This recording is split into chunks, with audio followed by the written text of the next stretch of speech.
Okay, this is the big test bench unit I have, and I've had samples in here for some weeks, and I keep a note up here of when I put them in, the date and the test date I put them in, just so we've got a record of how long they're actually in here. Now this fix-all that you'll find a link for, I used when I originally done this building the tank in 2009. That's on the inside, and it survived for 2009 to date. This is the 21st of April 2012, so it's been in there 3.5 years, and it's been in with, you know, caustic soda, KOH, lye I think it's called in America, caustic soda, and it's been in there with fair amounts. I've got a right good concentrated amount of KOH in there just now, and these are all test samples that I've done, and we can see various bits floating about that's part of the company. But the one thing that's worthy noting, the original beading around the inside is still intact. It's changed colour from clear to an opaque, but that's all. We can see that that's changed colour from clear to opaque. But the bead on the inside is a much thicker bead. It's kind of like this, put on like a weld. So I've got about 3 courses on the inside. And because we're putting this on thin, I'm kind of looking to protect it in a different way. So I'm going to open this up and I'm going to rinse it all off, and we'll have a look at the parts. Okay, there's my original test plate, and this has been in here for a couple of weeks. We can see that I've got balloon cut off here, so it's just parts of old balloons, and it kind of bubbles up. It doesn't really do the job. We can see that this being more rigid, that's the gasketing, it's still absolutely solidly on there.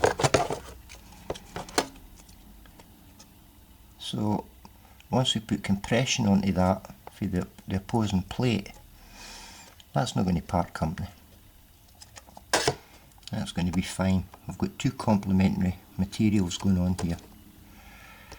That's the elasticity of the fix-all silicone and the almost rigidity of the Nitril gasket.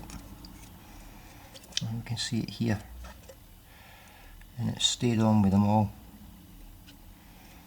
I think the balloon's just a bit too, and if you remember a balloon, to be honest, if you leave a balloon up like that, it will eventually go down. So I think it must have some kind of porousness to it, where the gasket material has no porous about it, you know. So, and this material being the same, this rubber dinghy material, it's done well. These are super glued on, these ones here, these 2.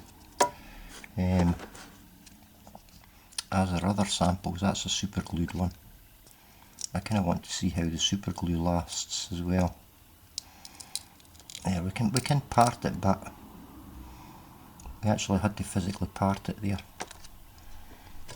And again, this is covered with clear material, but that again is out of these boats, you know, these rubber dinghies. I cut a rubber dinghy up and I'm trying that material on there, and it seems to be doing pretty well. And there's me pulling at it, and it still wants to stay on. That's me actually having to physically peel it. There we go.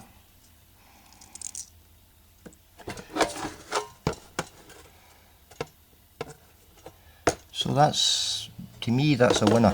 That's a pass mark. So I'm okay using the Nitril, and I'm okay using the rubber dinghy material. I would leave this alone, the rubber balloon material. you know. And alternatively, when we don't protect it at all and we're putting a relatively thin area on, that's what this one is, it tends to stay on okay. Where's that one there? We can see here that I've also got the European equivalent of JB weld, and that stays on until you add heat, and as soon as you get heat you get expansion of the stainless and basically, to be honest with you, this is always just part of the company because it's just too rigid. It's no give and take, and it'll stay in one body, you know, it won't crack or anything like that, but it will part for the stainless. The heat will make it part. So I would avoid balloon type material because that's obviously, even just a small amount porous, it's going to pass through and just won't do the job. Go with whatever gasketing you're using, and that protects the underlying material. And the underlying material, because you're pressing it on, comes out like a gossamer thin layer, and that's the one that gives and takes with the expansion and contraction of the stainless steel, and doesn't part company, providing it's being held on like this. Then you've got the compression factor of the adjacent plate on there. That's not going anywhere. That's going to stay in place. It's going to stop your flux leakage, and it's going to bring the flowy water like a nozzle up to clear your heat affected zone. So as far as I'm concerned, that's a winner. Everything else I've put in here, except for rigid material, any kind of flexi material, has always part of company in heavy KOH. It's just always part of company for some reason, sooner or later. But I think this one protecting the other, and then the addition of pressure going on there to no allow any kind of water undermining in between this space between the plate and there. I think that's going to do the job. Yeah, I think so. That was super glued on, and that didn't really hold water. But all these ones that are on there, that's super glued on, that one. All these ones that are on there with the boat material seem to be fairly okay, unless we have to physically peel them like that there, and we've still got that bit sticking on. And that's quite a good example. We can see it's discoloured there where it's had KOH contamination, but under here no KOH contamination. So just bear this in mind when you're doing these kind of things. It's you know, it's two materials complementing each other. The one protects the other underlying material, and the underlying material has the expansion ratio to actually hold the whole damned assembly together. And then you add a bit of compression ratio onto there. It's a trilogy, isn't it? One that I hope will work. Well, that's what we're going to base it on anyway. They've lasted. Sure, I can peel them. But look, there's the discoloured area of the KOH still on there. See that? That's the discoloration for the gasket. The white edges are a discoloration for the KOH. So we've still got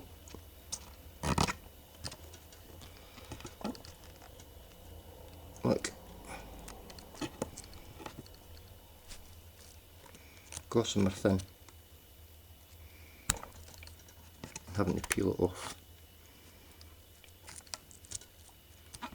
Yeah, that's a winner.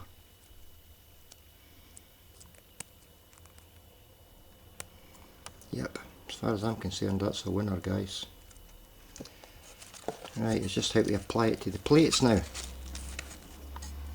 Getting that part right. I'm quite pleased with them. The tests have worked out alright, and especially the super glue onto this, because I want that for the super glue this compression part down, and you'll see that in the next the next video. But that compression factor holds on this gasket, at the top gasket. With the same happening on the bottom gasket, and you'll see that in the next video.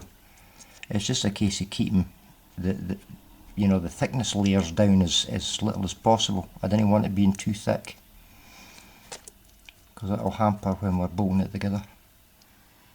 Okay, so we can see I done some boiling up in 2009, and I've still got the test pieces here. This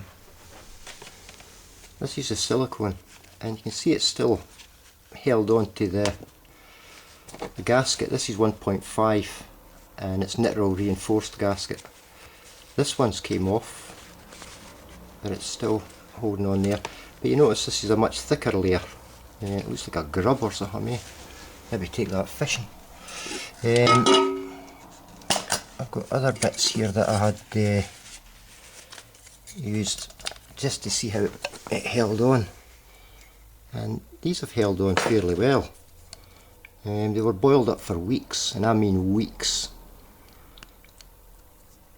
and they fairly hold on okay. This one's got some just on there. That one, the pipe came off. I think that, I can't remember how that was bonded on. I used something to bond that one. I can't remember what it was. I can't remember what that was either, to be honest. I was just testing different things. And we can see the clear.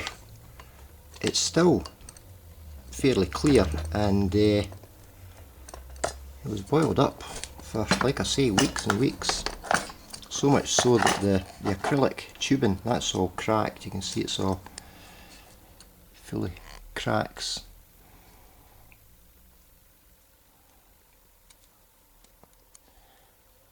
So it certainly lasted. It lasted my tests, and it's still on, and that was 2009 that I done this. And you can see it's still fairly rubbery or elasticy, and it's still really held on to the side of the tubes. So my next move is to boil the pieces that I've got down there, soaking in the KOH. I'm going to boil them up, and we'll just boil them up to, I want to make sure they'll last at 50 degrees. You know, centigrade, they need to sort of last around that kind of temperature, and then I'll just run them right up to boiling point until I see where they actually give up and part company. If they do, I mean, I'd imagine they will, but we'll just get an idea anyway of what's going to happen to them. But I forgot all about these actually. I was clearing some stuff out the other day and I found these. I'd completely forgotten about them. So anyway, you can see it discolours there, eh? That's the clear there, and that's the clear we're using. That's the Fixol. It's discoloured, and we see that again with the gasketing. We can see it there. It discolours the Fixol. Whatever it is leaches out the colour, but it's nothing to worry about. I can live with that as long as it stays elastic and it doesn't lose its grip. We'll be okay. Right, anyway, just to let you see that, just a finishing point. I've made the equivalent of what I'm going to be putting on the plates here, and I've just made it up with washers and gasketing, and I've put it under very slight compression, just tightening the bolt, hand tight. So I don't expect it to actually break apart when I boil it up, but this is going to go into the pressure cooker as well, and we'll just boil it up and see what happens with it, because that's basically the scenario, eh? It's all under compression and it's all been fixed with the silicone, and we'll just see what happens. As time goes by, I'll put a post note up and show a result at what temperatures are on them at. But again, that's going to be done over weeks, so I'll let you know what happens with it.